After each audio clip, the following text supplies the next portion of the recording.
Talk more about Huntington School and what was different about it and what happened there. Right. Well, as I mentioned, it originally became segregated through families moving into the neighborhood. Then it became de facto segregated, enforced segregation as a matter of policy. And then it became the orphan stepchild in that Of the city or of the school district? of the school district. When the school buildings were rebuilt in the 30s, those that were condemned in the first round of condemnations, Charlotte Avenue, which had been rebuilt and renamed Huntington School by that time, was the only elementary school building that did not include a cafeteria for its students. School district apparently ran out of funds, and so that's how they balanced their budget, was by eliminating the cafeteria. That's hearsay. I haven't seen anything in writing, but I have no reason to think that that wasn't accurate. They also got textbooks that had been discarded by the other elementary schools. I've also heard that their playground equipment was never brand new. It had already been used by the time they got it. So they were on the short end of the stick in terms of funding, supplies, And teachers. and attitude. And teachers. And teachers. They got the brand new teachers and assumed they were going to just go on to somewhere else Right, within a year, right. so they didn't have any experienced teachers. Once the story that I tell about Huntington that has some of it a personal perspective is in 1976, St. Luke's Church wanted to do a bicentennial program. So I was on the committee that put it together, and we contacted former rectors of the parish and asked them to write their recollections of what it was like at the time they served there as a parish priest. Now, a number of them responded. One of them, George Barrett, who went on to become an Episcopal bishop in his own right, wrote, he said one of his strongest recollections was of one of his parishioners, Catherine Marug, coming to him because she could trust him not to say anything, to unburden herself about her great concern about how Huntington School was being treated. She was teaching there. She was painfully aware of the shortchanging that was taking place, but she felt she couldn't speak out because of possible retaliation from the administration of the school district. Not that she expected him to do anything. She just came to him under the seal of the confessional so that she could at least unburden herself of what was concerning her so much. Catherine was a very fair-minded individual, and her son and daughter-in-law were also instrumental in changing attitudes in Monrovia about but not only students, but citizens of color, and how they had been treated in the past and how that needed to change. And who was Elmira Romney? Elmira Romney was a Mormon from Salt Lake City, or the Salt Lake City area, who came to Southern California with two daughters and a son. I think there was Mary Ellen and Clyde and Jane. There might have been one more. Anyway, she needed to support her family. I don't know what became of her husband, whether he died, or I doubt that they were divorced as good Mormons. But anyway, she needed to be the breadwinner, and so she landed a teaching job at Huntington. And the story is that she'd never seen a black person before she came to Monrovia. So she did not have any idea, I'm thinking, of what was going on. I think she was just grateful to have a teaching job that paid a regular salary. Did not take Elmira long to realize the lay of the land in terms of how Huntington was being treated. She was a dedicated educator who truly wanted her pupils to receive the best possible elementary school education they could. She was willing to take on the school district and the superintendent in terms of pointing out the inequities that existed.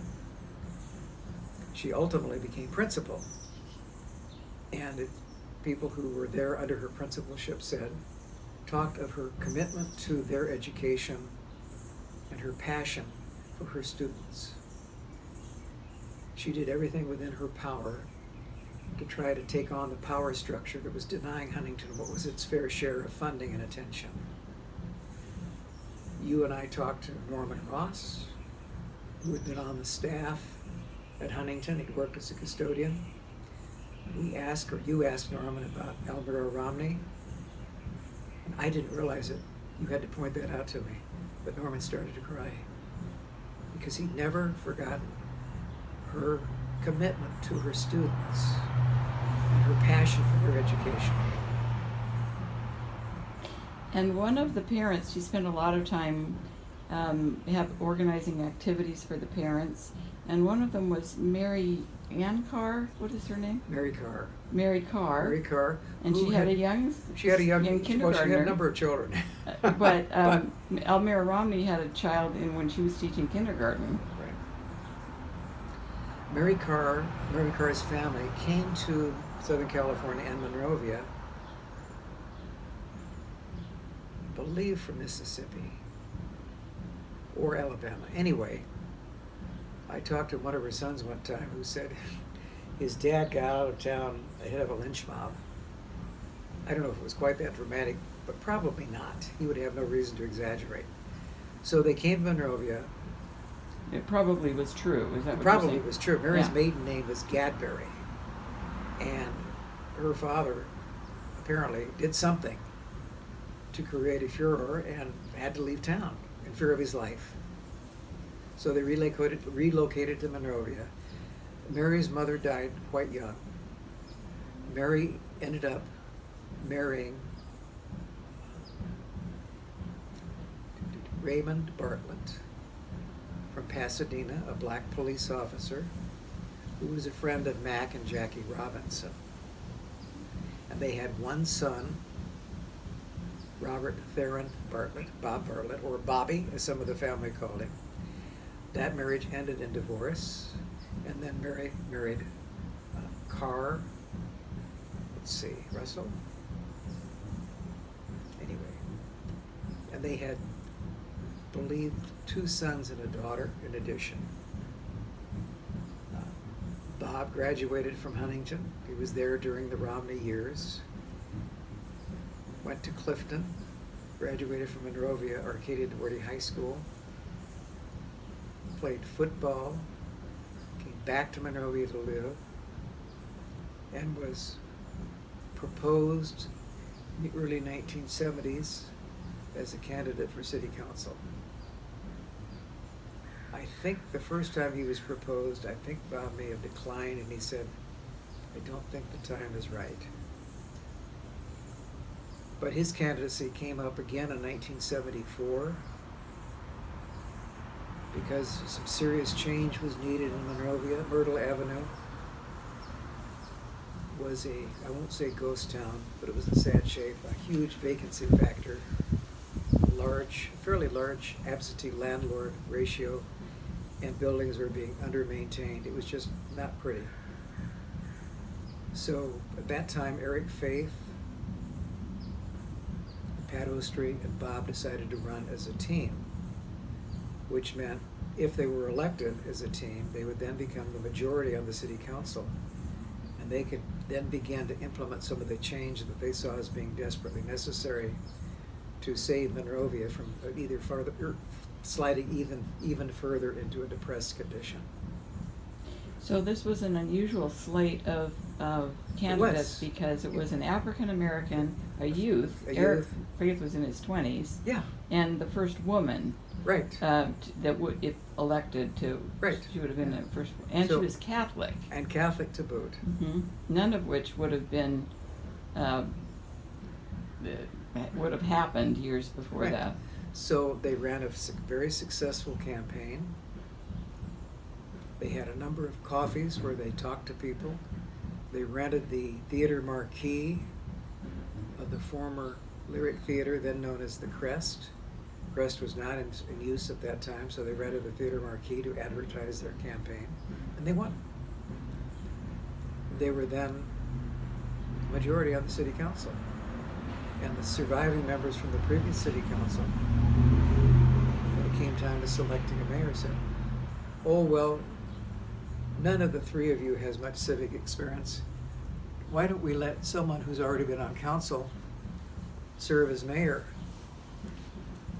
And the three looked at each other and said, "No, we were elected as a mandate by the people. One of us is going to be mayor, thank you." And so it was. How was mayor chosen in those days? It was Chosen different. among the council members. I see, not It was, by it was election. not elected. So, So Bob Bartlett became mayor. Eric Faith. Oh, Eric. First. Really? Because Bob probably said, I don't think people are quite ready. So let's let Eric. So Eric Faith was the first mayor, selected by the triumvirate who ran successfully. And he was a part of a local law firm. Was he at Patton Faith in Sanford? Right. That was a very sort of closely knit to the community law firm. They'd done Right. lots of pro bono work, and at that point, had Yes. they? So Eric was the mayor for how long? I think a year or 2 years. Again, I'd have to look it up to be sure. And then they selected among themselves, among the five. Then they selected Bob. I think he first started 76 or 78 as mayor. Bob. Bob did. And he served for a number of years thereafter. And then they got going on redevelopment. And Bob was very connected to a lot of large corporate firms that he brought in because of his past. That, and he also profession. had personal connections. One of my favorite stories, and I hope I can tell it accurately. The city heard that funds were available for redevelopment purposes. I think the office handling those funds, I want to say Seattle, but anyway, not locally. So Bob Bartlett and I guess maybe two other council members, we'll go in person rather than to submit a proposal or a request by mail. So they arrived at the scene, and here was this long line of other people who'd had the very same idea. And Bob said, I worked with somebody once, and I think she's working for this agency now. So he called her, and he said, "We're standing in this long line. Is there anything you can do?" She said, "I think so." So she snuck them in and got them in line first, or close to first.